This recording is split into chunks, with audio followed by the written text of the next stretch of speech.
Pensiuner বনমনা সবারই প্রতি বেরেকনি মন্ত্রী মোচা টিঙ্কুরাই সার তাই লঘুতম চত্ব শ্রী নগরে আপনারা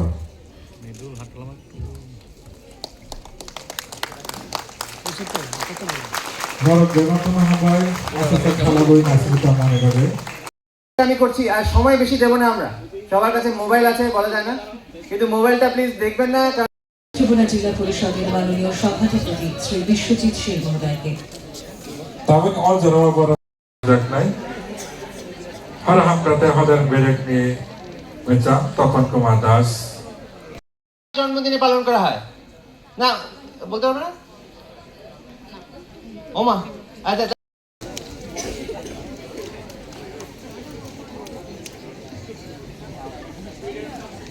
একটু পরে করবো আমাদের ডিগনিটারিরা আসছে একটু ওয়েট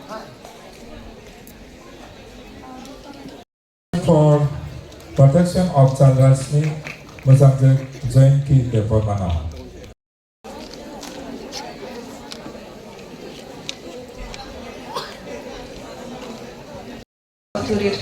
বিশেষ সচিব শ্রী তপন কুমার দাস মহোদয় IAS মোচা বিশ্বজিৎ সিং স্বাগত জানাচ্ছি আমাদের আজকের অনুষ্ঠানের প্রধান অতিথি তথা উদ্বোধক সমাজ কল্যাণ সমাজ শিক্ষা দপ্তরের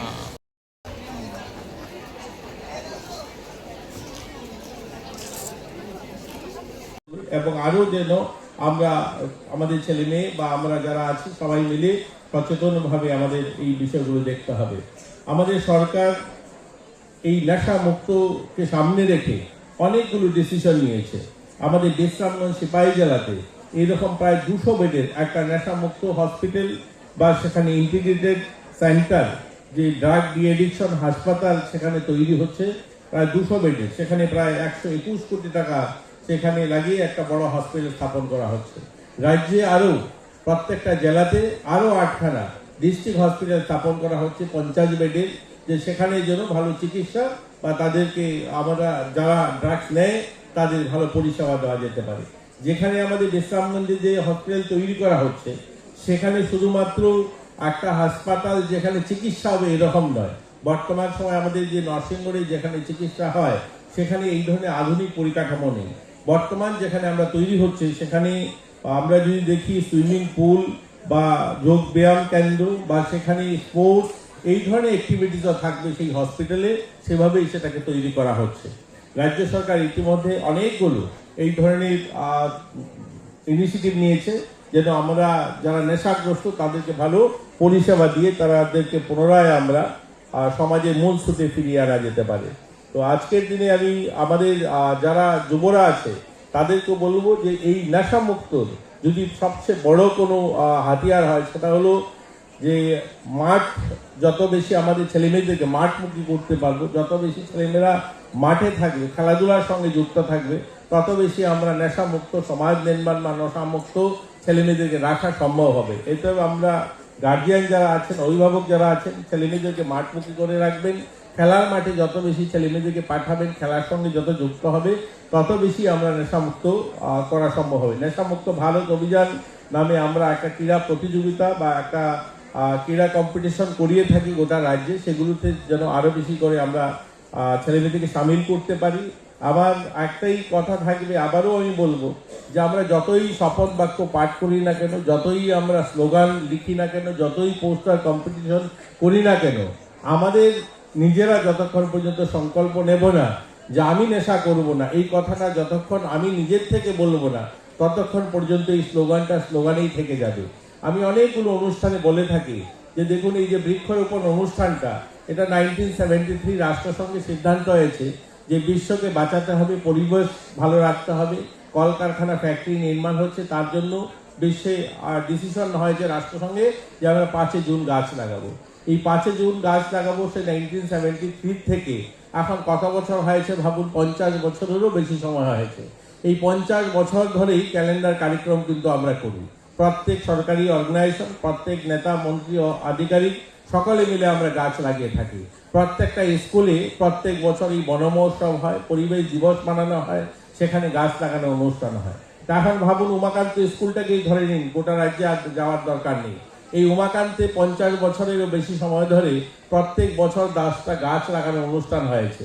তাহলে কত গাছ থাকার কথা, সেখানে সাইকেল স্ট্যান্ড করারও কথা নয়। অতএব এখানে যদি আজকের দিনে দাঁড়িয়ে দেখুন তাহলে 10টা গাছও দেখবেন না। কিন্তু আমরা যদি হিসাব করি যে 50 বছর আমরা এই পরিবেশ দিবস মানিয়েছি, তাহলে 500 গাছ থাকার কথা ছিল। কিন্তু গাছ কোথায়? গাছ নেই, কারণ গাছ লাগানোর অনুষ্ঠান হয়েছে। পত্রিকায় আসতে হবে, মিডিয়াতে লিখতে হবে। আমরা যারা যাই আমাদেরও একটা কার্যক্রম যে গাছ লাগাতে হবে, তার জন্য আমরা সকলে করি। আমি সোশ্যাল ওয়েলফেয়ার দপ্তর দেখি, আমাদের সোশ্যাল ওয়েলফেয়ার দপ্তরেও অঙ্গনওয়াড়িগুলোকে বছরের ক্যালেন্ডার কার্যক্রমের মধ্যে গাছ লাগানোর অনুষ্ঠান আছে। তো এই যে অঙ্গনওয়াড়ি সেন্টারগুলো কতটুকু জায়গাতে, ছোট্ট একটা জায়গাতে 500 স্কোয়ার ফিট, 1000 স্কোয়ার ফিট জমিতে অঙ্গনওয়াড়ি সেন্টার, বলুন তো সেখানে একটা করে গাছ লাগালেও কত গাছ থাকার কথা? কোথায় গাছ দেখবেন কি? গাছ নেই, কারণ এই গাছ লাগানোর অনুষ্ঠান হয়েছে এত বছর, গাছ বাঁচানোর কথা বলা হয়নি।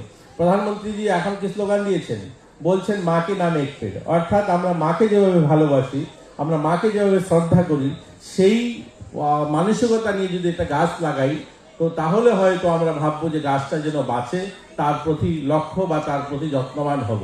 এর জন্য বলছেন মাকে নামে এক পেড়, অর্থাৎ মা নিয়ে যদি লাগাই তাহলে যদি গাছটা বাঁচে। এর জন্য এই 2 বছর থেকে এই স্লোগান দিয়েছে। তো আজকের এই নেশামুক্ত অভিযান যে আমরা এখানে সকলেই অংশগ্রহণ করলাম, এই অনুষ্ঠানে আমাদের প্রত্যেকেরই আমাদের সংকল্প নিতে হবে, আমি নেশা করব না। তাহলেই দেখবেন আমি নেশা করব না মানে কি, এই হলে আজ 1500 ছেলে মেয়ে সহ আমরা অভিভাবকরা আছি, 1500 মানুষ আমরা নেশামুক্ত হলাম। অবভিয়াসলি আমরা যখন 1500 মানুষ নেশামুক্ত হব, আমার পরিবার, আমার আশপাশ যারা থাকবে তারাও নেশামুক্তর জন্য আমরা বলতে পারবো।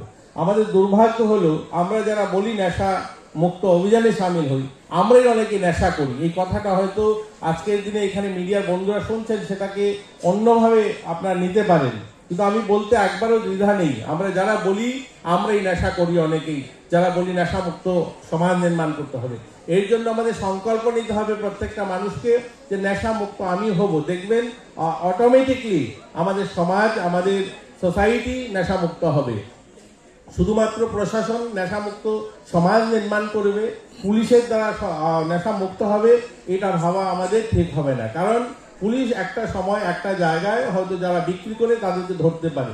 দেখুন, আমি এই নেশামুক্তির পাশাপাশি এই যে চাইল্ড ম্যারেজটা নিয়ে কথা বলছিলেন আমাদের ঝর্ণা দেববর্মা মহোদয়া, তিনি বলছিলেন যে আমরা চাইল্ড ম্যারেজটা বন্ধ করতে হবে।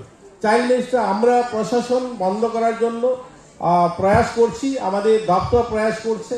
আচ্ছা, আপনারা বলুন তো দিকে, এখানে যারা অভিভাবকরা আছেন, মিডিয়ার বন্ধুরা আছেন, প্রশাসন কি চাইল্ড ম্যারেজ বন্ধ করতে পারবে?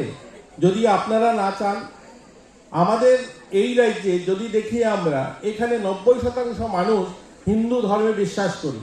আর আমরা হিন্দু ধর্মে এটাও বিশ্বাস করি, কোনো মেয়ের যখন বিবাহের জন্য কুঞ্জে বসে যায় বা তার আশীর্বাদ হয়ে যায়, সেই মেয়েটাকে আর যদি বিয়ে ভেঙে যায় তাহলে সেটা অকল্যাণ হবে। এত পরিবারের লোকজন কখন আমাদের কাছে ইনফরমেশনটা কখন আসে?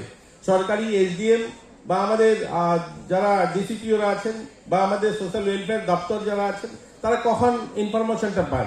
যখন একটা মেয়ে বিয়ের পিঁড়িতে বসলো, যখন হয়তো বিয়ে হচ্ছে, তখন কেউ টেলিফোন করে বলল যে স্যার এরকম এখানে একটা 16 বছরের মেয়ে বিয়ে হচ্ছে। আমাদের আধিকারিকরা পুলিশ নিয়ে ছুটে যান সেখানে, বিয়েটাকে সেদিন হয়তো ভেঙে দেন বা মেয়েটাকে সেখান থেকে তুলে আনেন। এনে কি করেন? সেই মেয়েটাকে 2 দিন 3 দিন এখানে রাখেন কাস্টডিতে, তাকে কাউন্সিলিং করা হয়, বোঝানো হয়, তারপরে তাকে বাড়িতে ফিরিয়ে দেওয়া হয়।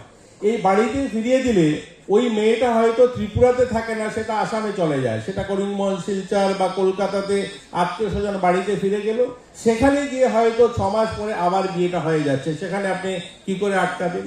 আপনার পরিবার যতক্ষণ পর্যন্ত, আপনার আত্মীয় স্বজন যতক্ষণ পর্যন্ত সচেতন না হবে যে আমার এলাকায়, আমার পরিবারে একটা মেয়েও বালিকা বিবাহ হবে না, দেখবেন বালিকা বিবাহ মুক্ত সমাজ আমরা নির্মাণ করতে পারবো।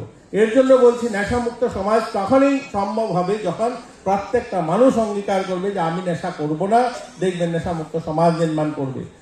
পুলিশের কাজ করবে, আমাদের প্রশাসনের কাজ করবে, যেখানে কঠোর শাস্তির ব্যবস্থা সেখানে করা হবে। আমি যেটা বললাম, লাস্ট 3 বছর 1000-এর উপরে কেস হয়েছে, মামলা হয়েছে। এর মধ্যে প্রায় 800-র উপরে যারা এই নেশা কারবারি, তাদেরকে আগে কি হতো, পুলিশের বিভিন্ন আইনি ধারা দিয়ে তারা বেরিয়ে যেত, কিন্তু বর্তমান সময় সেটাকে আরো কঠোর করা হয়েছে, শাস্তি হয়েছে। কিন্তু আপনি তাকে তো আর ফাঁসিতে ঝোলাতে পারবেন না, যত নিয়মে রয়েছে যে আমাদের অর্থাৎ অ্যাডভোকেট যারা, তারা বুঝবেন একজন নেশা কারবারিকে কতটুকু শাস্তি দেওয়া যেতে পারে, সেই শাস্তি তারা বহন করছে, তারপরে বেরিয়ে যাচ্ছে। কিন্তু আমরা যদি, যারা আমাদের ছেলে মেয়েদের অভিভাবকরা আছে, আমরা যদি সচেতন হই, আশপাশ আমাদের ব্যবসায়ী মহল আমরা যদি সচেতন হই, তাহলে আরো নেশামুক্তি যে আমাদের কাজ, সেটা আরো সফল হবে। যাই হোক, আজকের এই অনুষ্ঠানে যারা উপস্থিত থাকবেন সবাইকে আবারও শুভেচ্ছা, অভিনন্দন।